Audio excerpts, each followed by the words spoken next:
It was nothing like that, my brother. It was nothing like that. I just couldn't log into the meeting, bro. You can't bother with doing it. I couldn't log into the meeting. Listen, I picked up the white traits, man. I'm here, man. I'm here. And I'm early, man. I picked up the white traits. Hold on, let me just make sure it's recording. Hold on 1 second. Hold on. Yeah, that might help. I'm telling you. Hold on. Let me see if we record. So, all right. So, okay, we're obviously gonna talk about the single. Yeah. And yeah. Whatever you want to talk about. Yes, why not? But my question to Orville, 20 years, brother. Why don't you just admit it? You done it. That's my story, and I'm still sticking to it. You can't be sticking to that story after 20. I don't care if it's a remix. I don't business if it's a. You must let the truth behind the story. It was you. We've all had to listen. We've all had to draw for that line. Us dudes for 20. It's funny enough. They call it the Shaggy defense right now, which is you know, especially a lot of politicians use it these days because they never take responsibility. That's Trump's favorite. It should be Trump's favorite song anyway. You know this. You know they're skillful at it. But the brothers have been using that for 20 years, and some of us are over it. Some of us have just admitted it was us. The day you admit. The day you admit, according to it, according to the song, the day you admit it is the day you're not a player. Come on, Robbo. Robbo, you know this better than me. Stop. Come on, man. Listen, my playing games are over, man. Over and done. When you get to this age, that's what you tell everybody.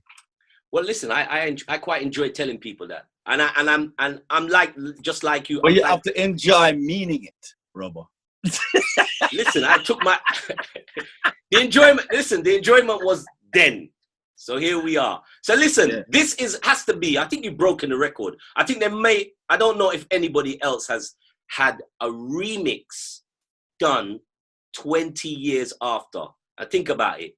Living artist, remix for a song, revoice 20 years after. Not an add-on, but a remix. Yeah. Tons of people do it. I actually got the idea from Sting, who just put out an album called My Songs, which is literally all of the Police and his songs updated to a 2020 version, revocal, put out, and he toured on it and sold numbers on it. And the thing is that... But before you say that, has anyone done it and titled it with the swag remix? Yeah, well, the thing about it is the record company had asked me years ago if I would do a 20th anniversary edition of the original Hot Shot album. So they wanted to just to remaster and put out and then celebrate it. And then I made a deal with them. I says, okay, I could re-record the whole album, right? But I would like to share master if I did that, right? Because the original is actually owned by Universal. And they agreed. They said, okay, we'll share ownership of the master if you deliver full new recordings of it. Wow. And so I started to do that, but that didn't really manifest because the original producer that I did some of the songs with, and we're not really dealing right now. So at this point, he had gone with a hard drive because we started it. We had started it, and had a couple of tracks done, and he had left with a hard drive. So I just literally went back and did a new deal with him where I would do 5 of the most popular songs on there, which is all the singles, the songs with the most streams. And we did 5 of those songs. We put Sting to sing Angel. We put Raven to sing It Wasn't Me because he had originally voiced it anyway, but he was on Angel, so that's why we used Rick Rock. I did 4 new songs. I did 1 new song with me and Sting also. And I also threw Mr. Bombastic, Old Carolina, Sexy Lady, Strength of a Woman on it, but a 2020 updated version. And if you listen to I know you probably haven't heard the rest of it, but if you listen to It Wasn't Me, we kept the authenticity of the original track. The only thing we did was when my part comes in, we changed the drums to dancehall. Yeah, you have a dancehall swag going. Yeah. Right. And the reason why I did that is if you can remember when we did It Wasn't Me in 2000, dancehall was not very popular on radio. It wasn't the sound of popular music. Not at all. And It Wasn't Me was kind of the breakthrough track where really get dancehall, so to speak, in the core. And if you listen to the track of It Wasn't Me, it was really a hip-hop rhythm, really. You know, the beat was really a hip-hop beat. The only dancehallness about it, it was the way I was spitting the verses anyway, you know, in patois, for really bring it back to dancehall. But it was really, you know, a boof buff, you know, hip-hop track. Yeah, you know what I mean? So what I did with this one is once my verses come in, I changed the drums to dancehall.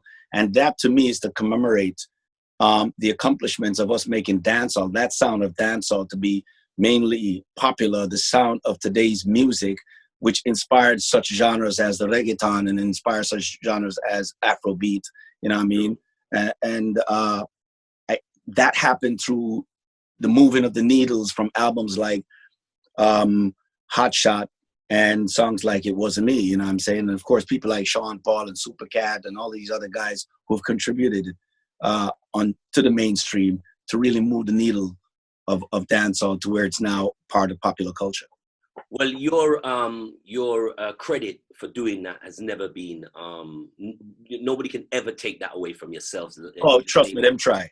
No, they can. Yeah, come on, they will always try. But those of us that kind of, you know, we do the maths as well, and we actually know where. I mean, how easy it was for me to push doors and said, "Do you want me to call my friend Shaggy?"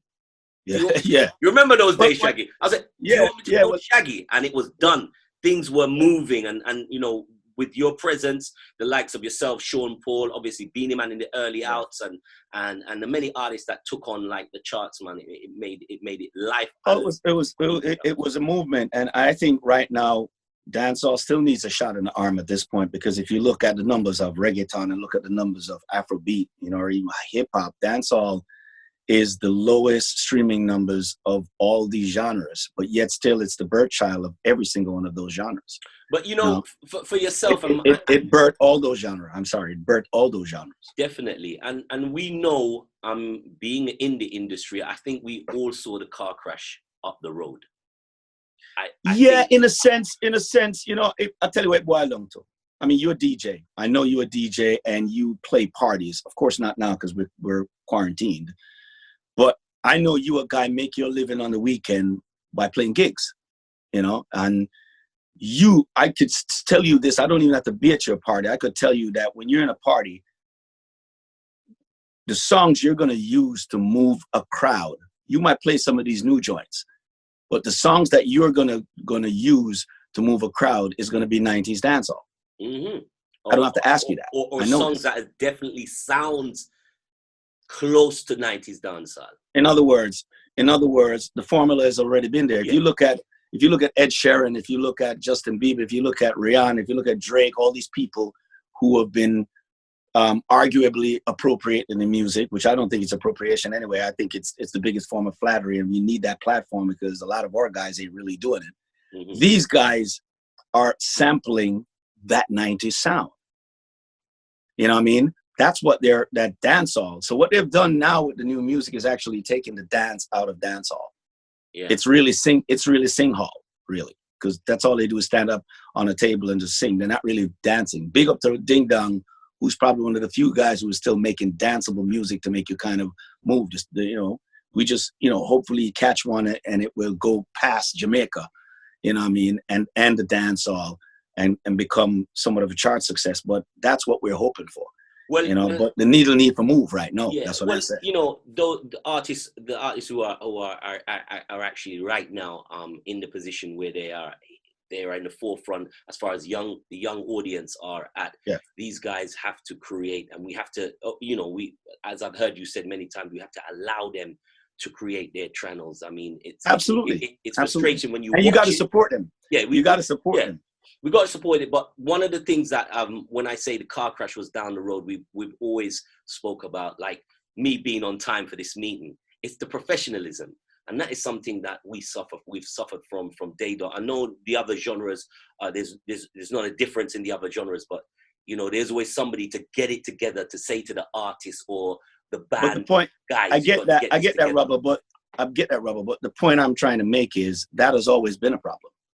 But what got us to still move on onto the top and move the culture was the music was also great. Yeah. So you can't, now that you have both problems. Well, that's what I said. The car crash was already happening. I saw it happening down the road, because once the music started to fall away, the quality of the music started to fall away, and all other genres, qualities of, the quality in some way have fallen away, but they at least hold on to one side of it, which is the business side. You look at streaming numbers right now. The top streamers in this genre happens to be 3 people: Shaggy, Sean Paul, and Bob Marley. And it's not that we're doing so great. It's really that everybody else is doing so horrible. Yeah.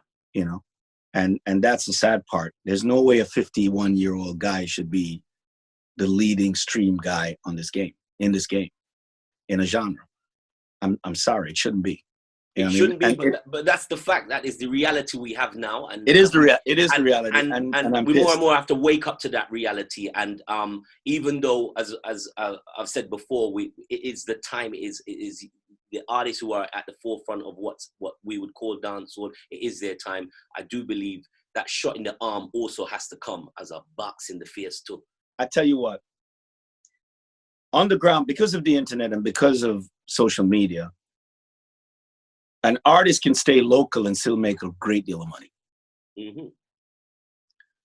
And never even hit a chart, but still make good money. The sad part about this is, they could make money, but they're not motivated now to move the culture by getting more money, because they're comfortable with the money that they make. Because it makes, back in the days, a local artist wouldn't make the type of money that a local artist now is making. Do you get what I'm saying?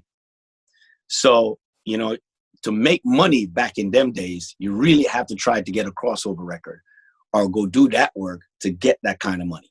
Now it's what's happening in Afrobeat, why I always argue that Afrobeat is going to have a hard time becoming as mainstream as a hip hop genre, any other genre, because of the fact that half the guys in Afrobeats are living in Africa driving Ferraris. Years. Right, you're not going to tell these guys to come over to America, hit some of the major the major medias for free. The reggaeton guys look at the reggaeton guys that are popular on a global scale in America. They all live in Miami. J Balvin and all these. Exactly. They all live in Miami. They're already American.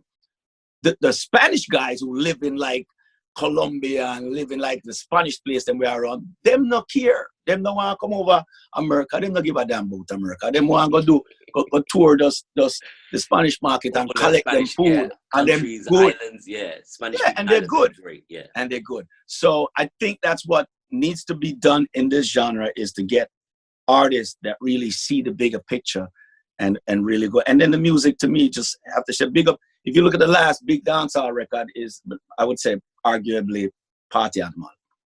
Mm-hmm. Toast and as well. Probably Toast would fall slightly in that category. Party Animal actually say bigger than Toast. If you look on numbers wise, you know what I mean. But yeah, Toast, I'll give it to Toast too. And which she to me was a breath of fresh air in the game. Wherever they go with that, it's to be seen. But we definitely need that shot now. It's a good point for us to change the conversation right now. And it's not everybody's favorite subject, but it is the current subject right now. New York has taken a battering. I was going to use a part of this interview to say you must be pretty happy that you're currently in Jamaica, well comfortable at the JA Shaggy Ranch, but you are in New York, and New York is taking a battering, and you obviously anybody that knows your history pretty much knows that you broke from the streets of Brooklyn, of New York, right out to all the boroughs. And here we are, Brooklyn taking a battering, and it must look away from your eyes. I mean, it's tough. I had just gotten off the UK tour with me and Nelly and Eve and all of us, the Blast Off tour. Mm-hmm. I got back here a day before they closed the borders in the UK. Did you come to London? You didn't actually come to London, yes. right? Yeah, Shawnee B was at my show. Thanks for coming, by the way, Robbo Ranx. I came to the last show. I'm glad my real friends come to the show. By the time I saw the show, you was out in Manchester or somewhere like that. I was like, yeah, all right. I might have had 20,000 people a night, but it's okay. It's all right, Robbo. Okay. Yeah. Anyway, I couldn't go to Jamaica because the earlier cases of corona in Jamaica was from UK tourists. Yeah. So I kind of sat in New York and said, well, I wait till like 14 days and then go home, but then they closed the borders in Jamaica. So I ended up being stuck here, and I'm at my home in New York, and I've been here for the last 7 weeks, locked into the spot. Wow. So I mean, obviously the effects of corona in New York, there's deaths. The death count is crazy, and then the death count in the Black community. Yeah. I mean, there's a lot of reasons why people say. Listen, you know what it is? It's going to boil down to the people who are poorer people are going to be affected the most. Because if you tell them take for instance Jamaica now, and you're trying to tell a man in Jamaica, I get to me come from. Some me come from Reggaeton, we live in a tenement yard, the toilet is outside, the room was a one room and a 5 hour living night. Yeah? All right. So you're going to tell a man now we have him and him 5 picking them in a one room to stay in that room 24 hours a day for the next 14 days. Mm-hmm. It's impossible. Yeah. It's not like, oh, them don't want to do it. It's impossible. I could stay 7 days in my big house here. That's fine. Tell a man we have 5 people in our one room. And it's the same situation that's happening in the inner cities of most of these countries where the Black neighborhoods are the poorer neighborhoods, and they have small, horrible living conditions to be sitting there and waiting this thing out. So they're going to congregate. They're going to be outside. And that is what is hard for them to control. And that's how it becomes a pandemic and something that's hard to deal with. And that's why the Black community is suffering so much. Well, it's a street pandemic. And it's happening here because where I am now, currently, in the borough which I live in, we have recorded the most amounts of deaths. I mean, across and if you look at a borough there where you were there, right? Look at the homes that's there. You know those homes are really small homes because I've been to England and going to some of them flat there. And hello, you live most of your life outside. You go to your yard to eat and sleep and bathe. That's it. You're up on the road otherwise. Am I lying? Yeah. That's your lifestyle. That's most people's lifestyle. Unlike me, I'm normally on a tour bus or a flag or somewhere, but when you come on my yard, me there my yard, coming on and going away. You know what I mean? But for most people who are doing their 9-to-5 job, the streets is where, and the cities are designed like that. That's why there's such close quarters. It's designed for you to use the amenities of the city. Yeah. You know what I mean? The restaurants, the shops, the coffee bar, the bars, you know what I mean? Your place is not designed for you to do all of that inside. You know, nobody has a bar or a pub in their house. Well, I know a few people that have pubs in their house, but let's not. Yeah, but then people have money. That's what I said. You know what I mean? No poor guy is going to have a pub in their house. They're going to have a bottle of a gin or a bottle of some beer in them room. It's not the same thing as going to a pub. Yeah. You know what I'm saying? Yeah, well, as you said, the same things that are affecting all the major cities. It's affecting the borough which I'm in. Is that it's recorded the most amount of deaths, and it's crazy. Now, Jamaica, a couple of weeks ago, you guys were sharing time, which was a beautiful thing. We got to see around the world where artists got together. People have recognized, and not to say that they haven't, but more and more the possibilities that the music that was born from the streets of Jamaica, how it has helped to develop the country. And what we saw a couple of weeks ago, where you donated your time alongside a host of artists to perform for the health workers in Jamaica, was an amazing thing. You got involved with that real early. That was a good look. Yeah, I was part of the initial organization. And of course, because of my charitable contributions in Jamaica and me being associated with, obviously Shaggy and friends being associated with the health organizations in Jamaica through the Bustamante Hospital, it wasn't a hard call. You know, Sharon Burke was heavily involved in it, who's my partner in Jamaica also. And of course, you know, Babsy and I have had a long-lasting relationship. She's the Minister of Culture. So it wasn't a hard thing to do, and everybody knew what was going on, and we got involved and tried to raise money. How much they raised, I don't know. I know they wanted 10 million, which sounded pretty ambitious, but you know, we just did this one. What is it?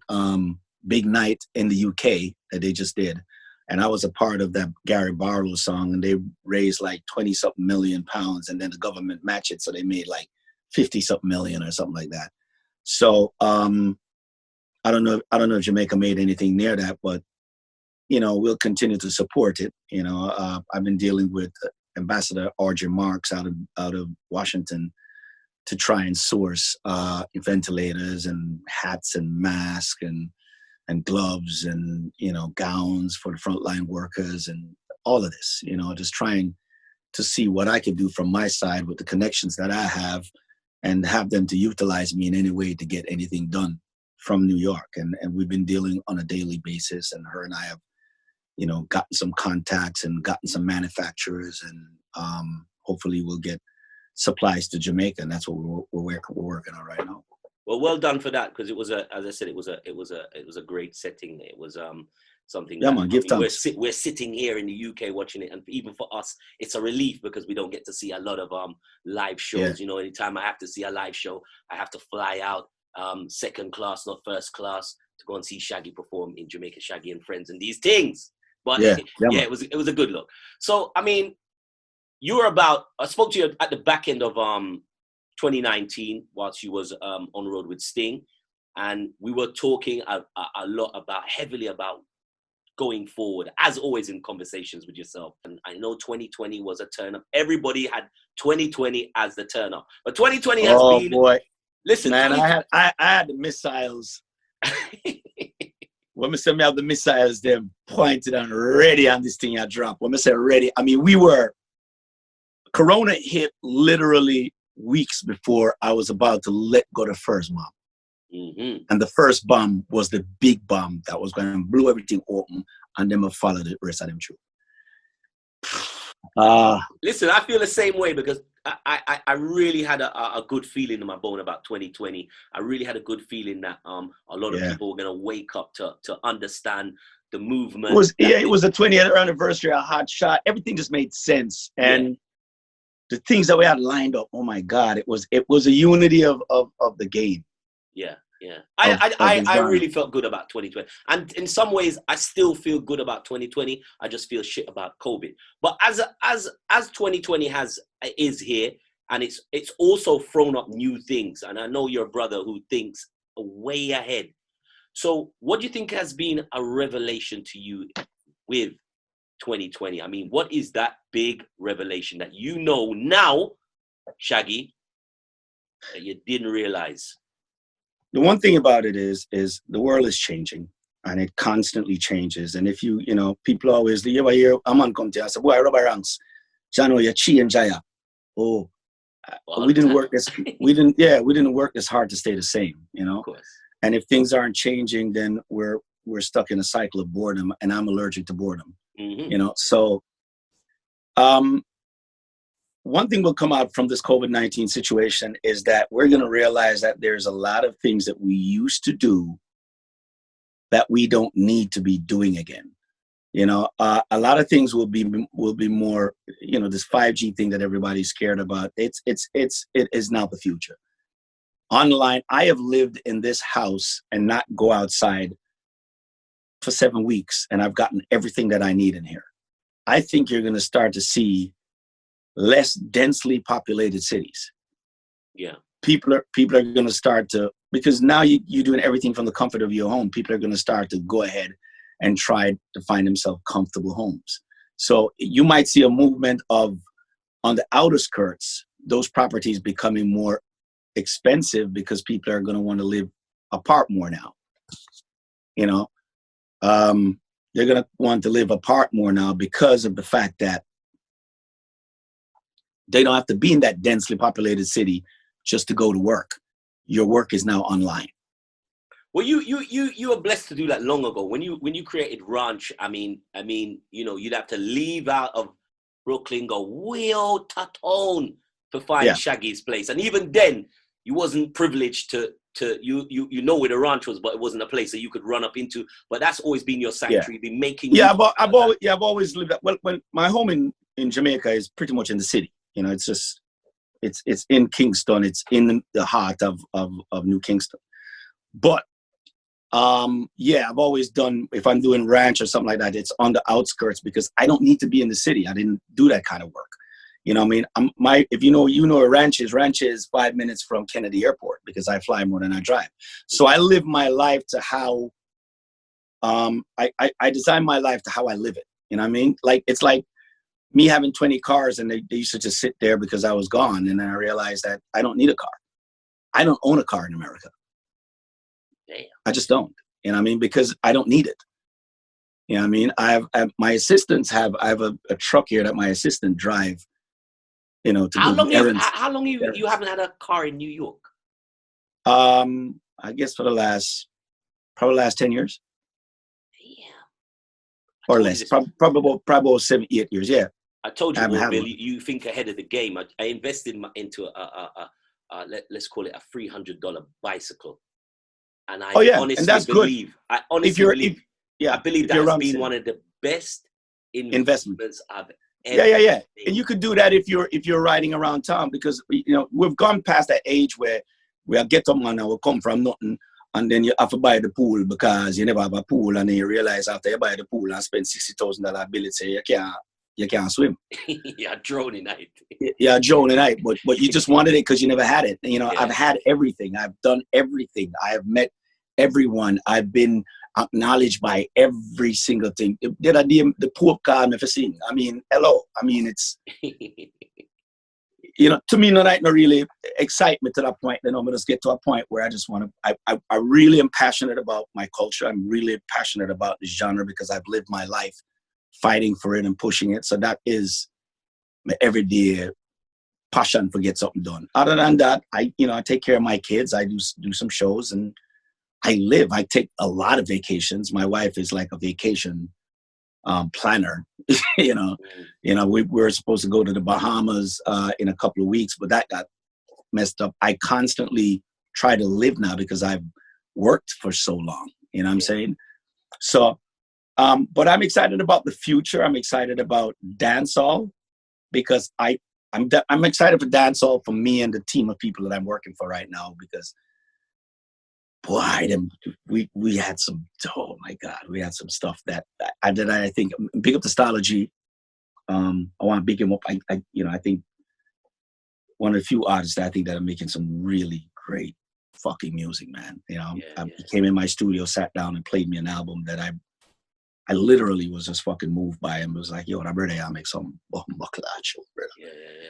And I'm just working with some really good artists, man. Some people who are into, big up to Spice, big up to, you know, people who are just who see the vision, you know. One of the things you did do on your last album is the revisiting Shaggy and the Kelly brothers. I mean, you've never left the Kelly brothers, but you got to see that again. Buju drops, you know, starts putting stuff together, and it sounds so funny hearing yourself, hearing Buju, hearing the Kelly brothers, bro. It's like a throwback, but it's such a throw forward. Because they don't repeat themselves. You know, they're not guys, even though they've been around from that time, they don't make music stagnant. You know, Dave is always trying to do something new, man. He's about, you know, you'll never find Dave Kelly trying to do over one of his old songs. I've tried. I'd be like, yo, Miko just do over Pepper Seed, which was one of the biggest records. Miko try to do a new version of that, and he refuses to do that shit, man. He's so dead set against it, you know, because he wants to move forward. He doesn't mind if somebody else does it, but he won't. And Tony Kelly's the same thing. Tony will not do over one of his songs because to him, he has done it. He wants to move forward. But I've never stopped using these guys. I've used them consistently, you know, because I was also a part of their success. You got to remember that Dave Kelly and I wrote Angel. You know what I mean? And we did Hot Gal together. You know, when he came to America, he was working through Big Yard at the time when I did Lucky Day. He did the Lucky Day track with me. Dave and I are like still very close brothers to this day. Bro, you guys have done some magic. You have done some magical stuff that's and above the Tony's the on this new album. You know, Tony's on, and he's even did some work with even Spice's new album. There's a lot of things that's being done. Well, listen, man, long may it continue. So we'll end where we started. 20 years. It wasn't me remix, and it's funny because we're talking about stuff that is like going back to go forward, and one of the things that you are blessed with, you can do that. You can do that. There's so much. Oh yeah, you're rich in history, brother. Yeah, it's good to not put yourself in a box. So my final thing is, like I in the studio, Shaggy. Me need my dub them, you know. Right now with the pan Zoom, you know. You know what I want? But you know, send me no dub. Send me what you want. I'm knock it up. Yeah. Come on. You can't be on national radio telling me that you don't get your dub if you don't send me a dubless, Robbo. Stop. I've had Church Heathens. I've had a lot of the popular ones. Yeah. But the one I didn't get was the Beres Hammond Shaggy. I know Beres is but. Oh yeah. Shaggy. I could send my part, but you just have to go line up. Coach, you know, Coach stay already in moody. Yeah. In moody.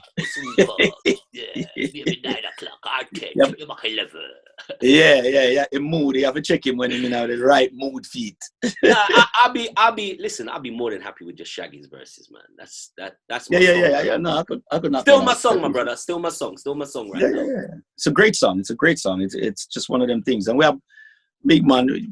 Yeah, I think you asked me for dub now. Wait till me drop them something. Yeah, I call my phone. All right.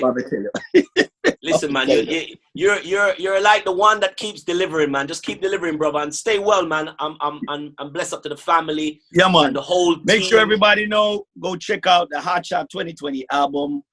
It's coming in. We're supposed to come June 12, but now that the corona's hit, they're telling me maybe July. So please just listen out for it. It's a great listen. If you're a Shaggy fan, I love all the Shaggy hits. It's a 2020 version of it. There's 4 new songs, one with me and Sting that is wicked, you know, and we're looking forward to it. I'm pretty sure your fans, Shaggy fans, them were happy with anything you do. I mean, I seen that firsthand. I saw, you know, watching Shaggy on stage with Sting, and Sting is the monster, and Shaggy just being a monster as well. And it was quite impressive to see that, you know, your fan base is like, this fan base it's a good show with me and him. The thing about that whole, if you ask me about that whole project there, the best thing that happened in that whole, most rewarding thing, that whole project, is that I gained a friendship and a brother that I didn't even know I needed. Yeah. And Sting is, oh my God, man. I get emotional talking about that dude, man. That dude changed my life. That dude. It's like people come in your life for a reason, and that guy came into my life and just, you know, gave me vision, gave me, I got a shot in the arm as far as my self-esteem at a time when I needed it. You know what I'm saying? And if you talk to him, he'll tell you the same thing, because I was like that for him. You know, when he looks at me on national TV and says, this is the best time I've ever had touring in my whole life, that moved me, man. I mean, like, wow. And he'd repeatedly say it. And he'll sit down and look at you on national television and say, this guy is a genius. I've never seen genius like this before. And I'm looking at him like, really? Yeah. The $150 million selling bread. But that was kind of a shot. That's something that I needed, because I was being beaten down so much by people that was around you that had gotten accustomed to you and entitled. And after a while, you know, the importance of what you're doing doesn't really shine on them as much, because they're just used to it. And it was like, yeah, I shall get that show. You know, but when you get somebody like that is so accomplished, that is looking at you and say, dude, what I'm seeing here is incredible. And he's convincing you of that. I mean, that's just an amazing time. And we still continue to make music. I talk to him every single week. You know, big up to him. He's there with Trudy in England, quarantining at Lake House. And I love that guy, man. But what about people that know, say, like songs like Every Breath You Take and King of Pain and Everything She Does Is Magic. All those songs were written in Jamaica at Golden Eye. You know, his connection to Jamaica is bigger than you even think. You know, me and him, I walk up and down through all of the ghettos, them and up. And the man is like, I remember these places. I remember coming to visit Robbie Shakespeare, and it's just crazy, you know.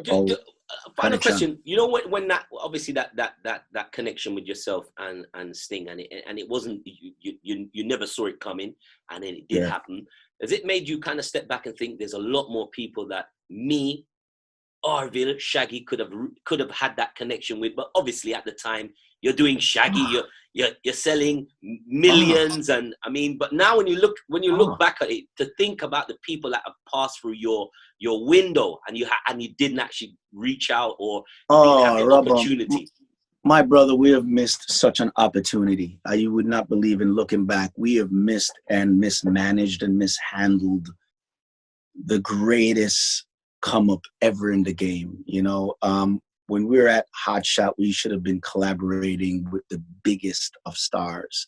This artist should have been using different producers, the biggest names, the biggest of everything. We were just small-minded. You know, myself was small-minded. Robert Livingston was small-minded. Sting International was small-minded. And we handled it all wrong. I am the best to tell you. And I take a lot of responsibility for it, because really and truly, I am the brand. I am the leader. I should have put my foot down and say, no, this is what needs to happen. But at that time, I was a young kid. I looked at Robert as a father figure, and we followed his guidance. And in fairness, he just didn't know. He's not a guy that had, nobody has gone on that level. You know, I sat there with Michael Jackson, and the man knew every single song. I sat there with Quincy Jones talking to me about how the hell did I sell so much records with no promotion, and him looking at me, telling me what I've done is incredible in his eyes, because he's never seen somebody do that with a genre of music that's not popular. I mean, these are conversations I've had.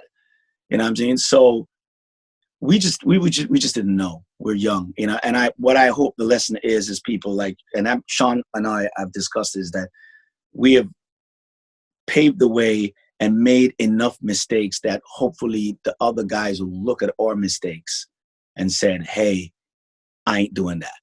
You know what I mean? That's what I hope they get. And Sean has certainly done that, because Sean and I speak, and, you know, they've seen us made certain things that they said, okay, let me maneuver myself a different way. But very, very smart. And another thing was smart.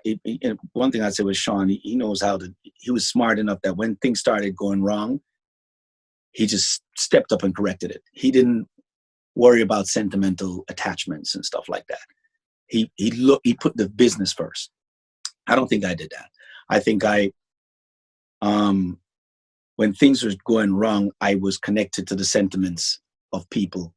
Even though they were not delivering, I still wanted to hold on to the dynasty of it, or to the fantasy of it. That's a deep situation, and I suppose for everybody, when you get to that fork in the road, it will be down. You got to be strong enough to make that decision. And I tell anybody that's an artist, and I push this. I don't know if you weren't in Jamaica the other day when I was at the convention, when I said it to us.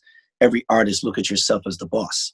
Don't let anybody in your crew behind you, whether it be a manager. The manager works for you. You're a boss. You pay the cost to be the boss. If you're the brand, you're the boss. Do what you want. If it doesn't fail, there's no one to blame but yourself. It's hard when things fail and it wasn't your idea and it wasn't you pushing out and you knew you didn't want to do it, but you did it because somebody else is saying you should. Don't do that. You're a boss. Be a boss. Do not fraternize. Nobody in your game should be on your level. There's a reason why you get the first class seat. There's a reason why when them have a girl and the girl walk in the room, she comes straight to you. You name star. See, if I'm on Vex guy, you get the hottest girl because him name not upon the marquee and him and you. You are the star. You're going to get the baddest girl. You're going to get the suite. You're going to get the first class seat. And you get the lion's share. You are the bag. Artist. You get the bag. If you have a problem with that, sit the door. Don't make it hit you on the ass going out. You know what I mean? You need to be that. I caught on to that little information late in the game. Too late in the game. I am that guy now. I could give a shit. I will cut a motherfucking 2 minutes. Doesn't matter. You know, there's some people who have been with me for years, like I'm like Paula Rassi and even Rayvon and these guys who I'm still cool with and still part of my team. But they know who I am now. Say, if you do not deliver, we cannot go further. We can have a friendship, but you will not be part of my business. It's not a game. If I don't keep myself up here, there's another artist ready to take my place. That's strong stuff, because I mean, you know, at risk of being looked at as a mean person, as a selfish person. Yeah. But business is what you're effectively saying, and we've all heard it from The Devil Was a Boy. Business means business. Yeah, but you know, you cannot be scared. Part of it, what is it now? We're born in the ghetto and of camaraderie bridging, and you're scared to be viewed as an asshole. You know, I would rather be called an asshole and knowing that everybody got food on their table than to be this real cool guy and scared to ruffle the feathers and rock the boat, and then everybody's broken. They're still gonna hate you anyway when it's all gone. You know what I'm saying? Because there's no good deed go unpunished. True. It doesn't matter what you do. You give a man everything, and the one day you can't give me, you say it's impossible. That just come with life. And if you sit down and start making that be a bother to you, then you're going to go back. And I was going through that also.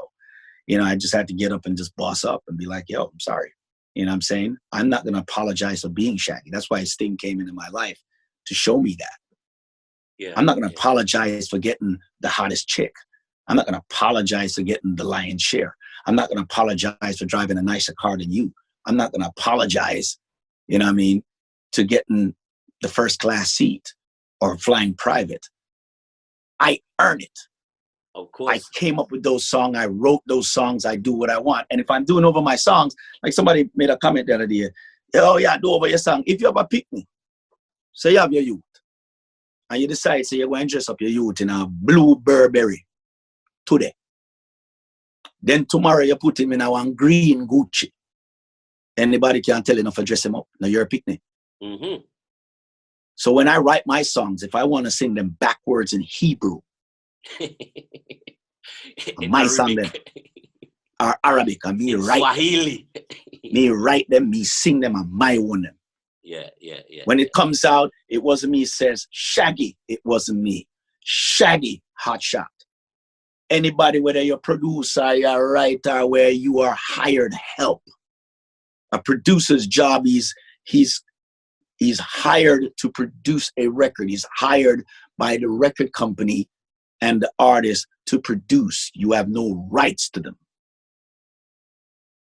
They're mine. The minute you find yourself in that situation, stand up. Own your own. As you say, if you don't learn by now, you probably will never learn, man. But even for someone who's made, as you said, you made some mistakes, they haven't been detrimental. Because we're here. We're talking to the great man himself. Oh, you got to take the L's. When you lose, you take the L's and turn them the other way into lessons. Yes, most definitely. Most definitely. We all need to take the L, but it's what you do with the L's. What you do with it, to do with those mistakes to make them grapes, man. Trust me. Yeah. But I love the fact that you know, the empowerment that you speak about. I hope people do take on that. At least even if you are in this music industry and you don't quite become the success of Shaggy, with empowering yourself, being about your business, I'm sure you'll find your natural. There's also something you got to understand, and I just want to say this to every artist. This is to top it off. Do not measure your level of success with another person's success. But that's what bitches do, man. That's what they do. That's the problem. Right. There's lessons to this. I am not going to look at the next guy's success and measure mine, because you got to understand that your measure of success really boils down to how many lives you've affected positively. Take for instance a Hot Shot album. When I wrote that album, it's 11 people that bought homes and started their lives. Some of them multiple homes, started their lives and careers that are that exist today. That's your measure of success, my brother. It is not accolades. Yeah. I have Grammys, and the moment I won the Grammys, I'm on stage, and that 15 minutes of excitement ended after the 15 minutes. I have not looked at that Grammy since. It's collecting dust somewhere. It means absolutely nothing. Yeah, yeah. But the people's lives that you affect, when I look at Rossi, I'm going to Rossi yard for dinner, I'm see him daughter, I'm see him son, I'm son at college, and him daughter do a career, and he's got this amazing family, a beautiful home, and that is success. Yeah, yeah. When I look at people who have done something with their lives, and we're still rocking and still, that is success. When I look at Rayvon, who have him house and him family and him grow up and him healthy and strong, and he's still doing what he loves. That is success. That's your measure of success. It is not accolades, and it will never be accolades. I hear that, brother. I hear that. But you've had many. You've had so many. So remember, we don't own 4 shelves or 5 or 6 like you. You know, we have a little whatnot. You know, we wall on what we have. But listen, man, it's been a pleasure talking to you, man. All right, Robbo. We speak like this off here a lot of times. We don't get to speak like this on here, but see, COVID, another revelation. Listen, Shaggy, man, thank you for taking time out. Please check out the EP when it does land, but enjoy the single again. Orville Burrell, a.k.a. Mr. Hotshots, a.k.a. It was him, even though he doesn't want to admit it, Shaggy. All right, give thanks. Peace, bro.